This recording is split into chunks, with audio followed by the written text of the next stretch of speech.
Welcome back to Hot Takes and Deep Dives. This is Jess, and today I am joined by the one and only Mr. PetShopBoy himself, B. How are Hello. you, B? I'm good. How are you? So my number one question for you, and I've actually guested on your podcast, The B List, which I love. Like, you have such like a diverse variety of guests, and well, my top two questions are: where did the moniker Pet Shop Boy come from? I mean, aside from like the band, the Pet Shop Boys, and why do you go by just your first initial B? I mean, I know your first name is Brandon. Like, is this a secret that you're? Yeah. Pet Shop Boys, I mean, I love the band. It's not like my favorite band, but it was like something in my head. I was like, honestly, Pizza Boy was taken, and like all of these other like cute, quick names. I just needed a name for Instagram, and honestly, it was the first thing that popped into my head, and I was like, oh, this works. That's and it just so stuck. Funny. Pizza Boy. It's not really, I know, right? You could have had a whole other life. I think literally for like a week there, I was called Lil Chipotle. That is so stupid. So stupid. I know. But I think Pet Shop Boy, it has a ring to it. It works now. Like now it's like stuck, even It's though I'm really not cute. a boy. Yeah, no, you're a man. You're like not a boy. I'm a man. But the name B, well, the nickname B was always with me since like elementary school. I was in spelling bees. So yeah, little known fact. I was a spelling bee champ. And so I loved spelling. I loved all of that. So I don't know. People just like nicknamed me B. I don't know. Very cute.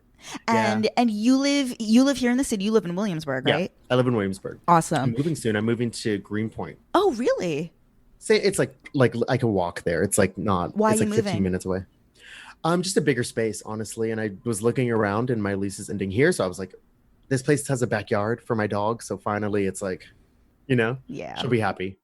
So you just made a triumphant return from Fire Island. I did. I'm back. Yeah. You're back. Tell me everything. Last summer I was there in and out probably like 6 or 7 times, which is a lot for me. Like because they would just, pick up weeks here and there. I don't commit to a share because I work too much in the summer, so I can't be like I'm going every other week. That's crazy to me. Even though I ended up going like so much last summer. When you go to Fire Island, like, where do you usually stay? Like, is this does a group of your friends like have a house and you're just like picking up weeks? Yeah. So I have a specific broker that I always go through, Chris Gray. Pretty famous out there. There's only like a couple of brokers out there. He's just like kind of saucy, older gentleman. You should. Everyone should know Chris Gray. He's got like a thick, like kind of like Long Island accent, and he's like, gotcha, babe. Look, it's like kind of got this raspy. I love and that. Like I love him. It's like me in 20 years. It's kind of like a Harvey Firestein like vibe. Yeah. He would make a perfect housewife. He gives me like kind of like Marge Senior vibes a little bit, like in the best way. You know what I mean? Yeah, no. So I go through him, and I always stay in a different house. Honestly, I like to get as many different houses as possible to see all the different ones. Unless some of them are like, sometimes the crappiest ones that you have though are the most magical. Like you have the most fun in like the shittiest ones. Like this like hot tub that like you would not even dip your toe in, but still something is like magical about the house. There's not a lot to do. You told me that the group of friends who you went with, you all got COVID tested before you went ahead and did the house. Yeah. And it's already a small social circle that we've already, you know what I mean?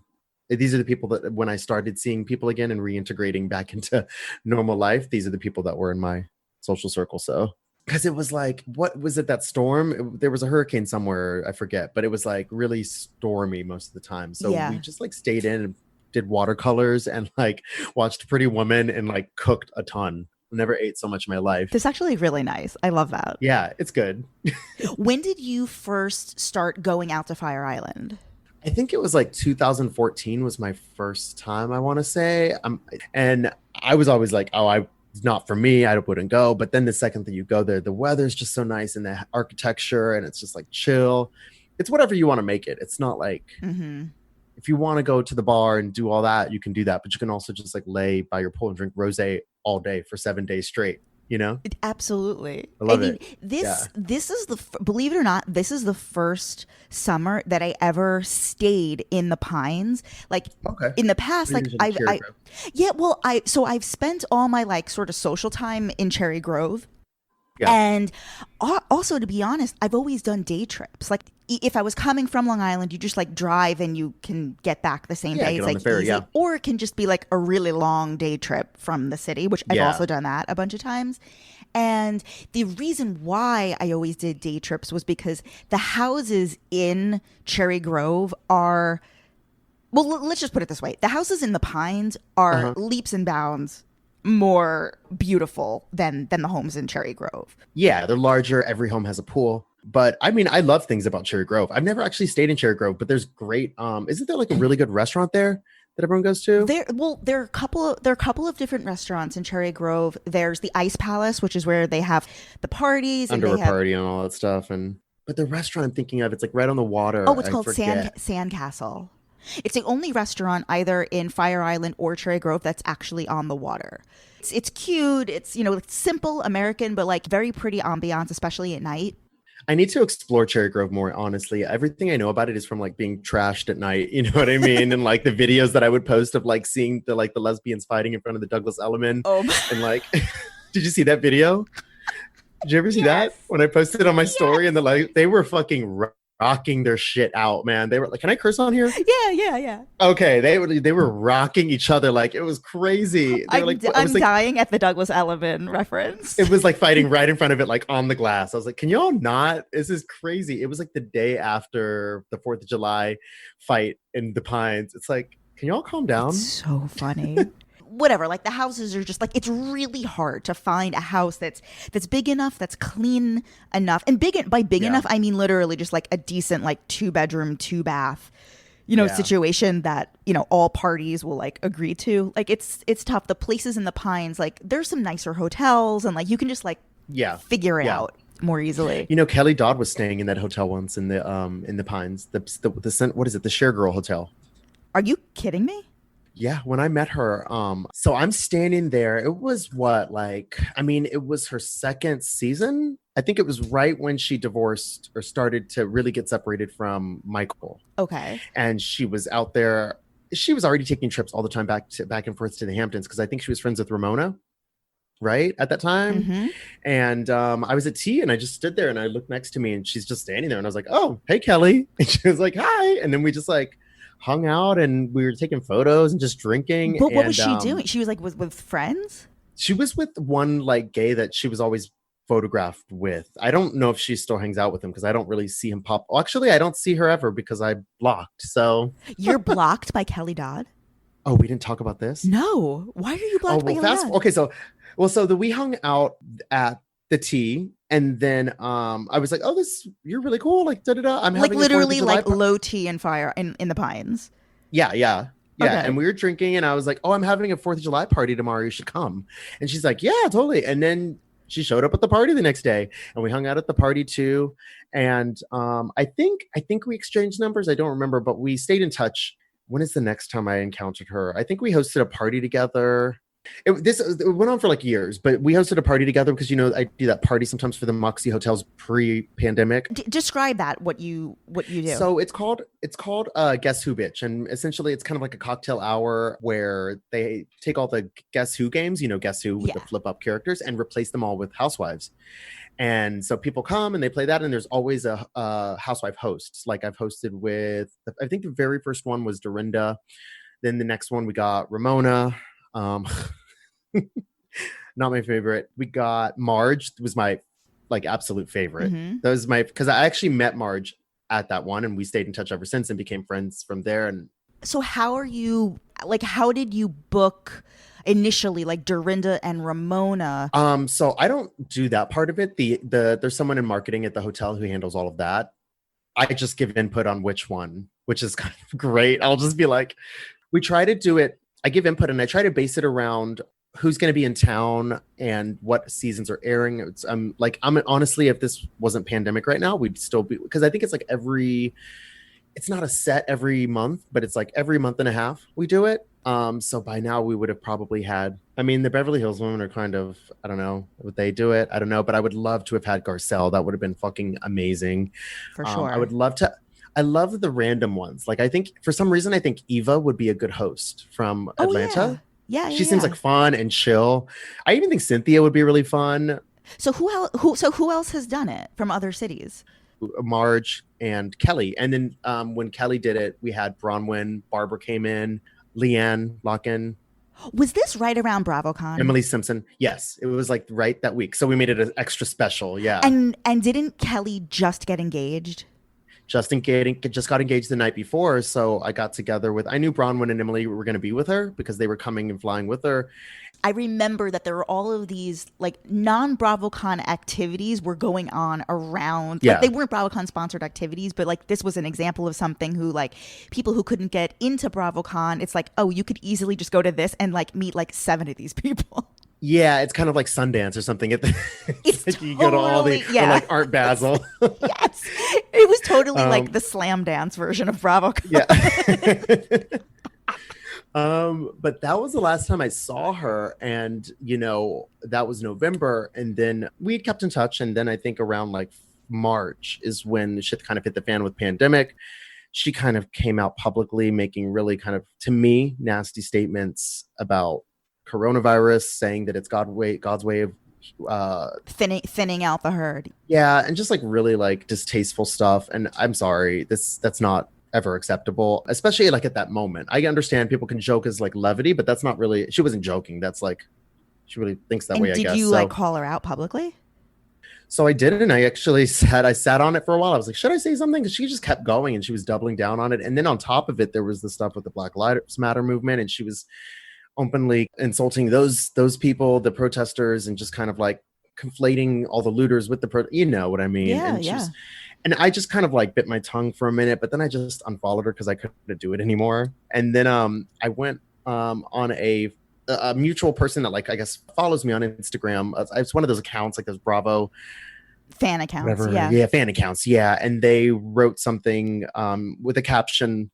They posted a photo of her with a caption about like how they really don't think that she should probably continue on the show just because of all of the comments, and considering the social climate that we're in, we really need to be a little more cognizant of the fact that we're putting these people on a platform. And I all I said is I agree.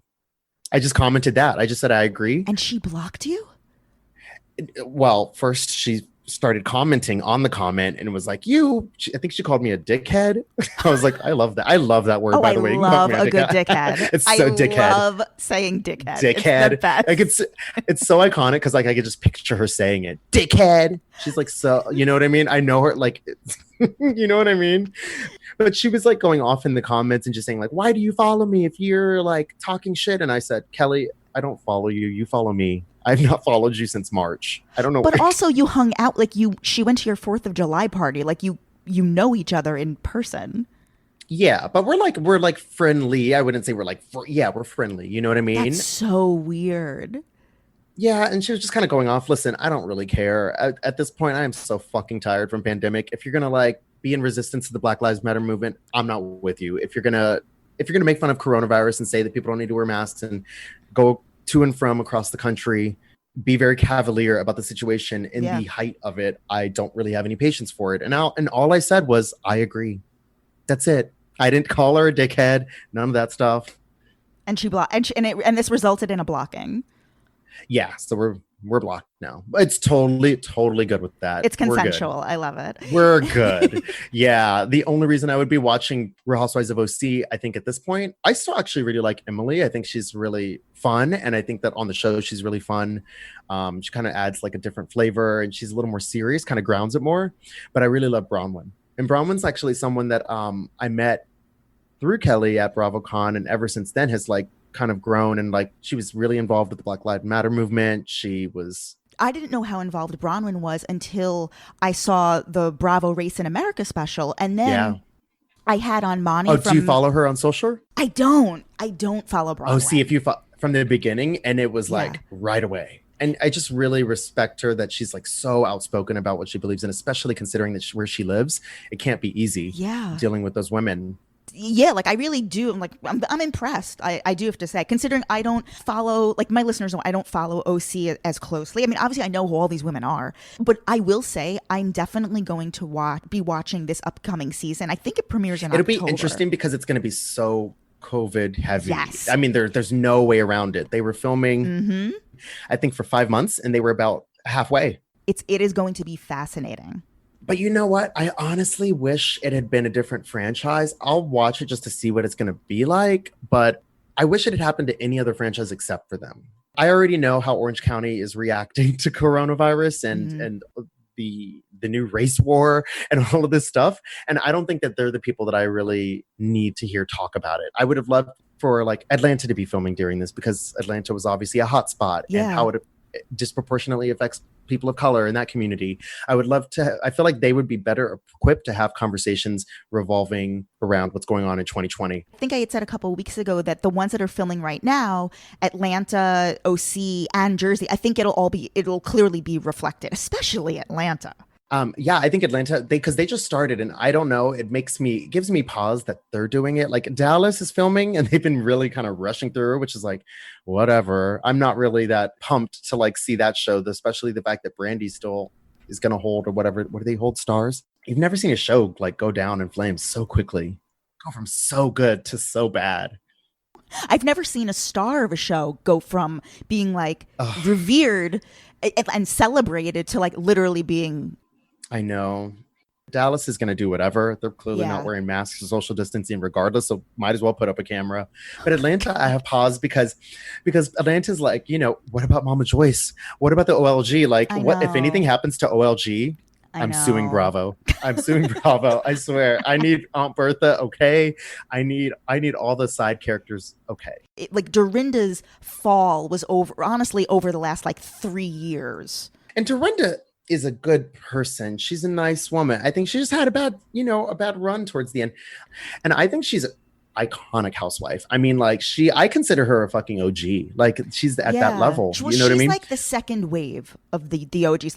She is to me the face of the cultural reset that happened to RHONY that made it Yes. cemented its place in the pop culture in the zeitgeist. pop culture zeitgeist. Yes, exactly. Yeah. She's in the same class as like Kenya and Shannon Bedore, those girls. I mean, she was the most memeable. But the thing about it is that when you get to that level and you start becoming a meme, then people start telling you all the time that you're amazing. And then I feel like you kind of have to like match that every season. Didn't you start to feel a little bit of that? To me, it was a little bit of a turnoff how she kept merchandising her own phrases. It's like, let really people like you who create, like you know, in your stories you create memes and like you do this on Twitter and on Instagram, like let those people lead it. And then let us lead the conversation, because when you start doing it, it feels a little forced and it should just be magic. That's the reason that I think that like Potomac, and I always talk about them and I always talk about Karen Huger.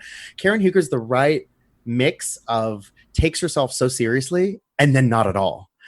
Or she's just completely not self-aware, and she is like a perfect housewife to me because she is secretive, but then everything, and it's like her memeable moments aren't things that she knows that she's doing. Like it's just her living her life, and you're like, wait, that's totally weird. Can we talk about the fact that today you were sent a photo of Karen Huger down on the Lower East Side with her husband? Like, where were they? That's how I knew. At first, I was like, that could be any woman. You with recognized a blonde the wig. husband, yeah. I saw the Black Bill Gates, and I was like, that's absolutely.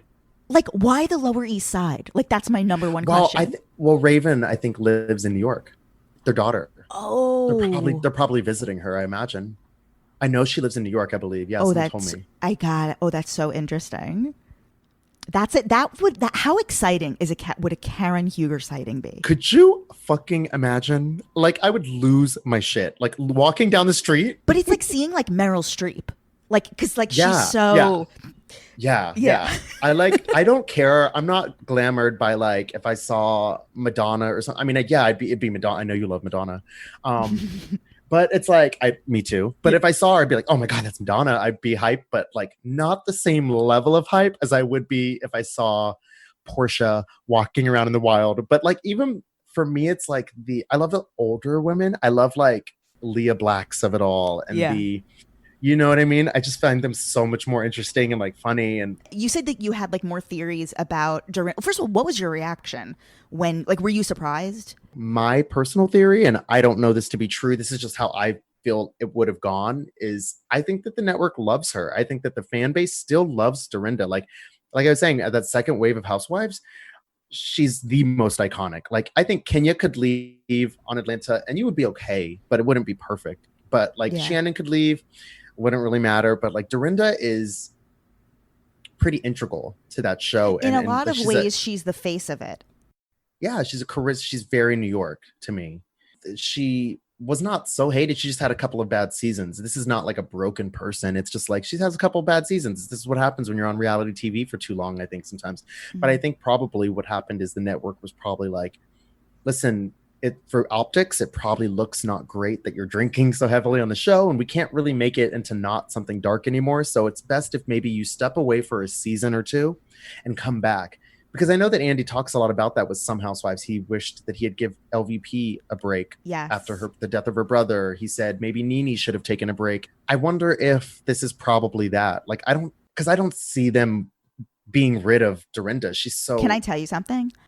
I completely agree with you.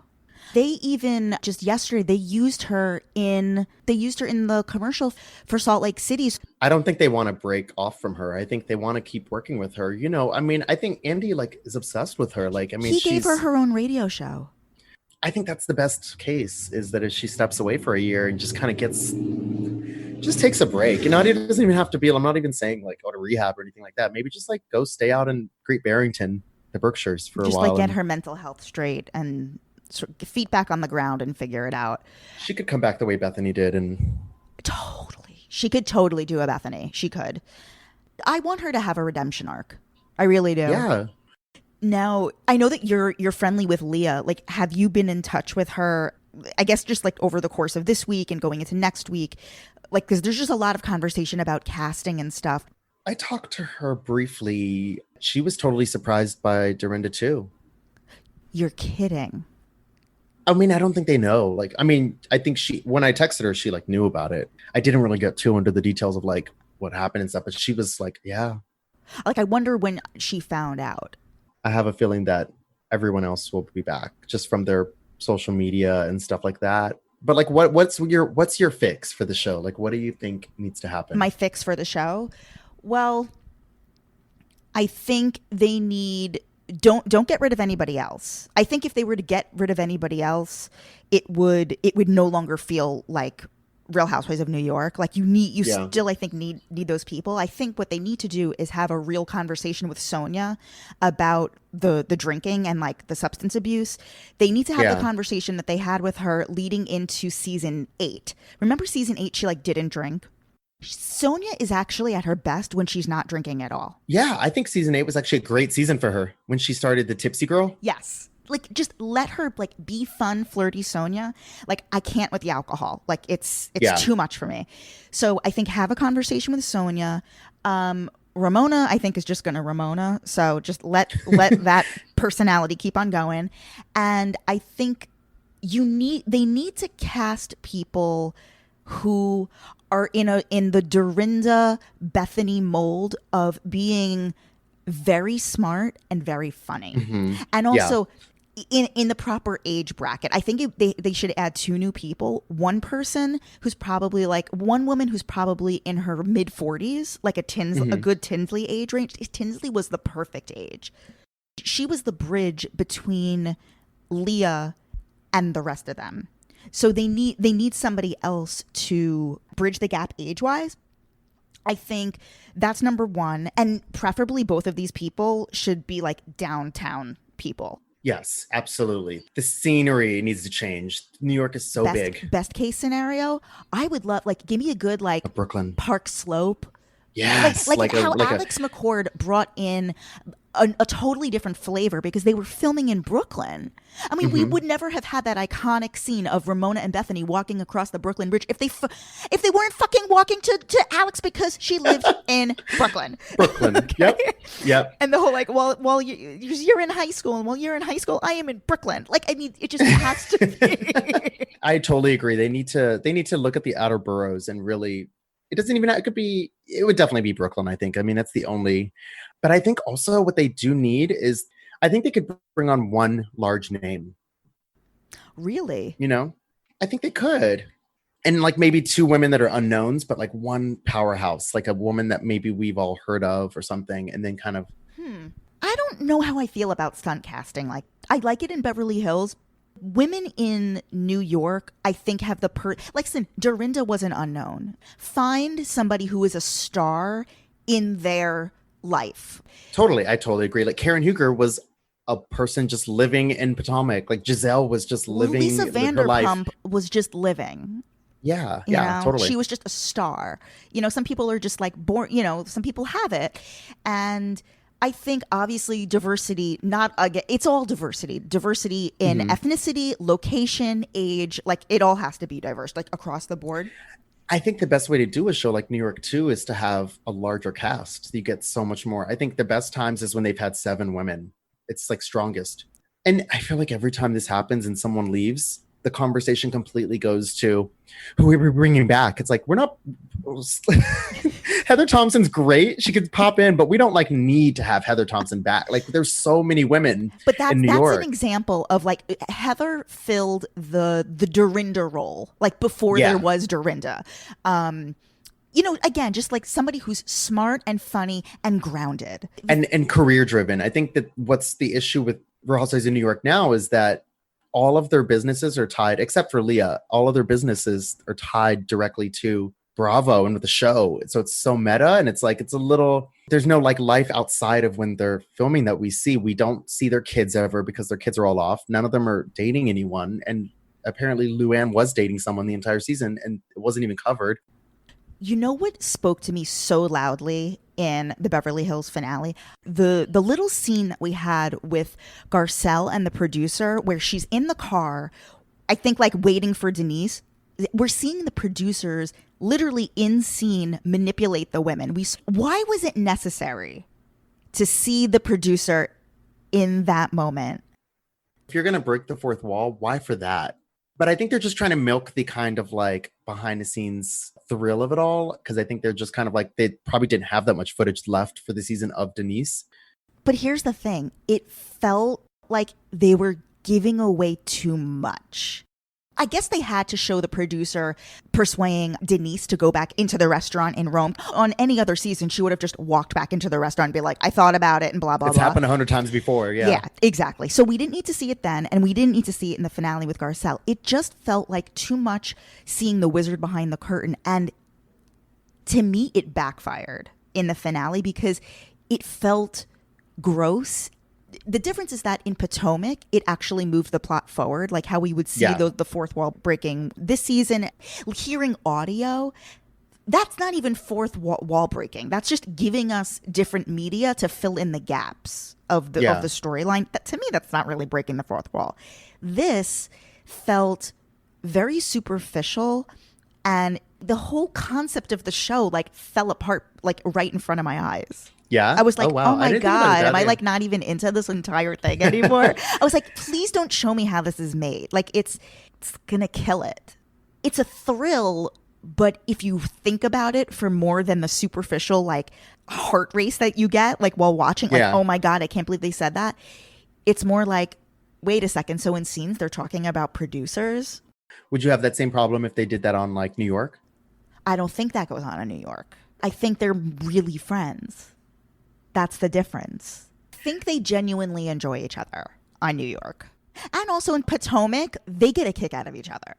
Like you were saying before that like you wouldn't care if you saw Madonna, but you get really excited if you saw Karen. Yeah. Who do you love like music wise? Like who are your like growing up, who was your number one pop queen?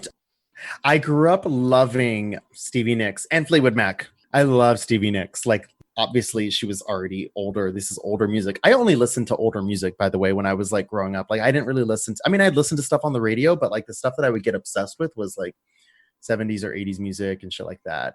The new Miley Cyrus song, Midnight Sky, is very reminiscent of Stevie Nicks. I love that. Have you ever seen Fleetwood Mac live? No, never. I would love to. They played the Garden like a few years ago, maybe like 5 years ago. Yeah, I think they were here like recently. And then maybe even again since then. To be honest, I've never liked concerts that much. I don't like being in huge groups of people. I'm not like a concert person. I'm more of like a festival person. I think those are fun because you can do different things. And what other, like, are you into like Beyonce? Like, give me like the, like Gaga. Like, how do you feel about all those people? I went to high school with Beyonce. She went to my high school in Houston. Did I tell you this? No. Yeah, no, she was older than me, but yeah, she stopped going. They started doing homeschooling right when they started to take off. They had that song with Wyclef Jean. Remember the Holy shit, yes. Yeah, she grew up not far from me too. But did you know her at all, or like have friends in common? We had met, but it was a really small school. But she wouldn't remember my name now, but it was a really small school, so like we'd say hi. But And like, what are your memories? she was just really nice, but also never really spoke a lot. I think she was really popular in her. She was in vocal because it was an arts high school, and she was in the vocal. But it's hard to tell with like a school that small because everyone's popular, because it's like there's not that many people and everyone's just trying to be the best at whatever art field that they're in. But I know that she was really talented and people just loved her because she was so beautiful. I loved Kelly Rowland. She came to the school a couple of times and I've always loved her. And she was really nice when I met her. And gorgeous. Did you see Black is King? Did you watch the visual? I haven't. I'm not a big Beyonce. Like, I mean, I respect it. I love it. But like, some of her stuff to me feels a little bit heavy-handed. Like, it's like so art school to me and I already went to art school. Do you know what I mean? Like, she's got someone. It's like, now you're gonna float in the water, and I'm totally gonna get canceled by the Beehive. They're gonna be in my mentions. So why were you at this art school? Like, what were you? What was your specialty? I was in visual art. Painting. Yeah, visual art. Yeah. Oh, wow. Are you a painter? I did everything. I was in painting. I grew up and I went to arts middle school, then an arts high school. Then I went on to so I've always done photo and I did printmaking, all of that. Who are the other pop girls? I mean, I love Rihanna because I just like her tone. I like her, her humor. You know what I mean? Yeah. Everything that kind of goes, it's all intertwined with her. Like her social media presence is so Is she ever unbothered. gonna come out with another album? They said it's already done. But she won't put it out. I think she's probably waiting till the right moment. I think also she was doing some finishing touches. I hear it's a double album. One part is going to be more pop and then the other is going to be more dance hall. I'll wait, whatever, but I'm not going to be happy about it. But I mean, I loved Madonna growing up, especially around Ray of Light, stuff like that. You know what it is with Madonna? I always loved the songs that I heard when I was a baby. We're talking the very first songs that I remember hearing, either my mom playing was the bedtime story stuff, or even just on the radio hearing Open Your Heart. So it's a lot of her old shit I really still love. I think it's Bedtime Stories and Erotica are my number one and number two albums of hers. I actually, right in my apartment, I'm looking at it right now, I have the cassette for Bedtime Stories that I got at a little vintage store in upstate New York, a little record, thrift store. You should go to there's a Madonna store in Paris. I think it's in Paris, France. It's have you heard of this? No, what is it? You should Google it after this. Is it a pop-up? No, it's it's an actual record store, but it's literally every piece of merchandise. And we're talking t-shirts, records, singles, anything that's Madonna related. It's a store of all Madonna stuff. And it's probably the size of a small boutique. It's very small, but look it up. It's famous. I forget the name. So crazy that you said it's in Paris. I've had this feeling about the first big trip I'm going to take post all of this. I know that I want to go to Paris. I have this vision of me in Paris, walking all around for hours and hours. Yeah, every girl. Every girl. Yes. Every American girl. What's gonna be your first trip? I think Australia. I really want to go to Melbourne or Sydney, and I have friends in both cities, and it's just I love Australians. I love everyone I've ever met from Australia. I fucking love. And I want to go for the food and just the beaches and all that stuff and the culture. And I would like to stay for 3 weeks or something, I think that's where I would, yeah. Did you see that Madonna is working on a biopic with Diablo Cody? She is? Yes. She's providing all of her diaries and lyric, note. She saved all of her steno notebooks and all of her black and white notebooks from the early 80s, and you see she's posting photos of them on Instagram, and she's doing videos with Diablo Cody. So she's an actual biopic, someone's gonna play her? I think so. I wonder who it'll be. Who do you think? Who would you? If I could pick the person, it would have to be Lourdes. Oh, that'd be interesting. Yeah. I feel like she's the only one. I mean, unless it's like some actress that I'm just like not thinking of. Like she looks Yeah. exactly like Madonna. She can dance and she can sing. You would probably need a major actress though. Did you see Rocket Man? Loved it. I loved it. I would love to see that same kind of like, I would love to see that same trend done for Madonna, like a musical style. Just so you can get all of her music in there. I don't want just the. I think it's going to be a lot of like her early years. I would I don't know. I'm trying to think, like, would you rather have it be, I don't know how they can span her entire career because it's like too long. They can't span like 30 years. I think the most interesting version of it would be if it stopped at Vogue. Go Really? through like all of like the struggle, because that was when she was at the peak of her global fame and global success. But I think that like her story though, and the one that I take away from it is that she always wanted fame and wanted like adoration from people because she never really felt love because she grew up without a mother. But I find that like wasn't like I guess the peak of her life was when she gave birth to Lourdes, and then That's she true. finally knew what. Oh, wow. So I feel like that would be like, it wouldn't really be about like getting to fame, like to the pinnacle of her fame. It would be, okay, she got to the pinnacle, but then there's so much more after that happened that kind of went. You're selling me on it. The birth of her daughter is like the moment of her, like that is when she became a mother and her life just completely like was complete. Yeah. And honestly, I think Ray of Light is like her best album. So I think you could end it there. Yeah, this is interesting. Yeah. I would love to see a lot about the Sean Penn stuff. Would be very interesting. Those years, True Blue years, into like a Prayer is like the most Prince, fascinating. like all of that stuff. Did you read her brother's tell-all? No. Do you know my producer Tracy? Yes. Tracy Morrissey? Do you listen to her? Oh, you listen. Yeah, you listen to Pot Psychology, right? Yeah. They have like a bonus episode or something where they have a book club.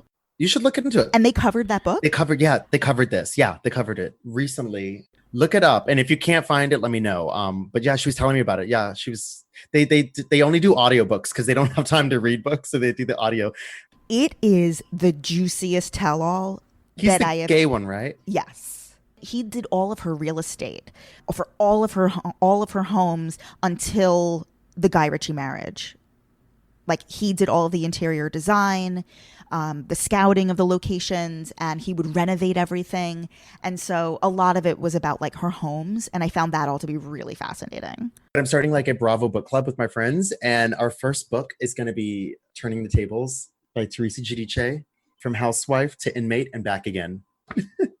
But you know what? I'm pissed. I didn't get the audiobook. Do you know how I would love to hear her try to read this? Pronounce any of the words?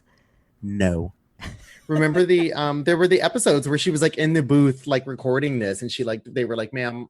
Wait, do you want to hear a fun fact about that audiobook? Do you know Ben Rimmelauer, Luann's cabaret director? Yes, I know who he is. Yeah. He helped Teresa do the audiobook for her book, and he helped Bethany do the audiobooks for her book. Oh, interesting. Yeah. He's pretty prevalent in the housewife universe. Oh, yeah. Can you imagine? Teresa will probably be the last standing OG. They can't do the show without her. She's my favorite OG, actually. Yeah? Why is she your favorite? She's given us so much. I talk about this all the time, but yeah, I think she's given us more than Bethany. I mean, what people do you know would go to prison and still film? And like her family still filmed, and then she gets out of prison and lets them cover everything from the second that she gets home. Like, I know nothing is really off limits with her. And I don't know if that's like always a great thing, but for us, it's great because we have watched her daughters grow up. I have an affinity for all of her daughters. I love Melania. Okay. Mm-hmm. Love Melania Giudice. Their politics are all trash, but for some reason it doesn't bother me with this family. Cause I just want the girls to be good. I want, Nono just left. I know. And I just feel so invested in the Giudice clan, and I want only the best for them. I think it's a really good thing that Joe's away. I know that sounds terrible, but Teresa's like really strong woman. Like she has 4 daughters. She's raising them on her own. She's literally running that entire house. She's been through so much. I know. She lost both of her parents in a matter of 2 years on television. No one's given us this much, You're right. And still on top of their game. And I don't think that she plays the whole OG game. She doesn't come into filming and act like she's going to get someone fired from the show. She's just shows up and does her job and does what she needs to do. And you know what I mean? You know how I'm thinking of Teresa because you know how on RHONY a few weeks ago, the women were all talking about how they all dated Constantine Maroulis from American Idol. Yeah. So he was in Luann's show. I don't think Luann actually dated him, but he performed in her cabaret show. And don't even ask me, but I was at her Christmas show this year in Jersey. I can't, but I was there in Jersey. Where was it? It was in Montclair, and fucking. Oh, that's where Melissa lives. So Melissa and Joe Gorga did. Well, Melissa Gorga did like a thing at her store, Envy, and then the Montclair Theater was literally like a less than a 10-minute walk from Envy, and so I go to the show, and who fucking walks in? Teresa. She left in the middle of the show. And I will also say she's gorgeous. I mean, not like naturally in the way that like Giselle is, but she like cleaned up like from the Teresa from season 1 to now, like such a night and day. And she didn't get I mean, I don't think she got a ton of work done. She just like switched things here and there, cosmetic, you know what I mean? But nothing crazy. Like she doesn't look like she didn't go the Vicky route, you know? Right, where she like literally changed her face.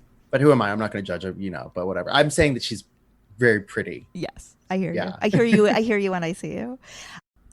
Speaking of Madonna, I know that you and I both love Debi Mazar. Yeah, I love Debi. I thought she would be, she's somebody that I think would be an amazing housewife. I think that like, if you really wanted to switch it up, and you want to get a recognizable name, but not too much of a star, but like a New York icon, like a fashion icon. But she's too iconic. Like she's her own entity. She can't do housewives. That would be insane. But I just think it would be so interesting because I was watching her cooking at home. She does these cooking shows with her husband, and I was like, and she's such a housewife, and I was like, this is a New York housewife, and like if you really want to get in Brooklyn, the trajectory of things in Brooklyn. And Windsor Terrace, I think she sold that home or something and she moved to Italy. I think they're in Italy now. Oh, wow. You think she like left the United States? Yeah, posted up in Italy. I don't know if they like permanently moved there, but I don't know. Was Madonna your entry point to Debi Mazar? Yeah. Well, she was in a ton of movies too. So I always knew who Debi Mazar was, but I loved Deeper and Deeper when she was in that video. I mean, she styled so many things. She was a choreographer too, right? She's kind of in the way that like, you know, Rihanna has that best friend, Melissa Ford. Yes. She and Rihanna credits her with teaching her how to paint her nails and do her hair and just kind of was like really same integral. Thing and, like, with Madonna, yeah. Same thing is, yeah. I mean, not to say that Madonna didn't come up with stuff on her own, but I think that she was really heavily influenced by Debi Mazar. And there's always one person in someone's life like that. And I think that's so cool that it's Debi. Yeah, that's why I just like, I think she's so iconic. Leah knows her. Leah knows Debi Mazar? Yeah, they like know each other from, I forget how, but yeah, they've like met. They're not like besties, but yeah, I love that. I love Leah because she just gets it. Like she knows all the cool girls. Shit. I know. How the fuck does she know Debi Mazar? Wow. I so love amazing. that. Yeah, I love Leah just because she gets all the references. She knows all the cool. She's into baby fat. She knows who Kimora Lee Simmons is as opposed to like the other women who wouldn't, you know? So do you think Kimora Lee Simmons would do it? I think for the right paycheck she would because she's done reality TV before, but I wonder you would really have to cast appropriately around her. You couldn't just put her in with Sonia and Ramona and expect her to be interested in them or for them to even get what she's about. Kimora Lee Simmons would be like a Bethany figure. Didn't she have her own show? Yeah, Life in the Fast Lane, I think it was called. It was on E or something. Yes. It was like early. It was either on like E or VH1, and she was a total she was like the boss. Yeah, she's legit. She'd be so interesting. I mean, that's the kind of woman I think we really need to like be getting more onto a show like this. What are you more inclined to watch, or what are you more excited for to come back on the air? The Wendy Williams show, or watching Garcelle as a new panelist on The Real? Oh, Wendy Williams. Easy. I don't really watch The Real. But yeah, I just love Wendy. I think she's like a one-person circus show. I love her. Is she gonna do it in studio? She wants to. I think that's what she's waiting for. I think she should do it in the studio, but still not have an audience. You should still be fine without an audience. I think some of the most interesting stuff was when she was sitting at home and just talking at the camera. She's such a character. And honestly, don't even get dressed up. Don't even get dressed up. I would love if she just sits there in a bathrobe with coffee and just talks at us in the morning. That's what she started doing. I love it. Just do that. Just put the wig on, just plop it on your head and put the, you know. Tell me what's coming up on the B list and what else you're working on. So this week I have my friend Jonathan on. Do you know when Jonathan comes on? My friend Jonathan Lawhorn. It's always a fun time when Jonathan's on because we just shoot the shit. I love that to do like kind of just throw in like every couple of weeks, just pick a random friend. They're not even doing anything. Just like, hey, it's like just a phone conversation. We were just having drinks. I want to plug my new podcast. I have a new weekly bonus podcast called The Recap, and it's just recapping Potomac. Oh, awesome. On a weekly basis. Did you hear about that? I talked about it on my last one, and then I just recently posted it on my story. So I'll be doing more of those. I think there's like already 4 episodes up. Cool. We did a couple of episodes just to have like a backlog for people to listen to, and then now, we're current. So it's really fun. It's just me and Tracy. I love that. Shit. So the B list is the podcast, and tell everyone where they can follow you online. On social media, I'm on Instagram, PetShopBoy, and the podcast, the B list. I really want to get Candace. Oh, you can get Candace. I could get her, I think. Yeah. You can get Candace. Me and Candace would be fun together. She annoys the shit out of me on the show, but I think she would be so fun. Like I don't understand anybody who's on Monique's side in this issue. Oh, see, this is maybe the one time where I don't feel like I need to pick sides. I feel like I love them all equally. And I also like dislike some of them a lot some days, but it's like, but I don't want to have to choose because I think that Candace really brings something special to the show, and so does Monique. So it's unfortunate, but it's also going to make really fucking good television. Yeah. So. I'm very curious to see the way they edit it all together. If they're going to like, yeah. Thank you so much. This was so fun. Of course. I had so much fun. I'll come back anytime you want. Awesome. I love it. Love you. All right. Pet Shop Boy. Guys, you can follow me, Jess XNYC. Follow the show account, Hot Takes Deep Dives. And thank you for listening.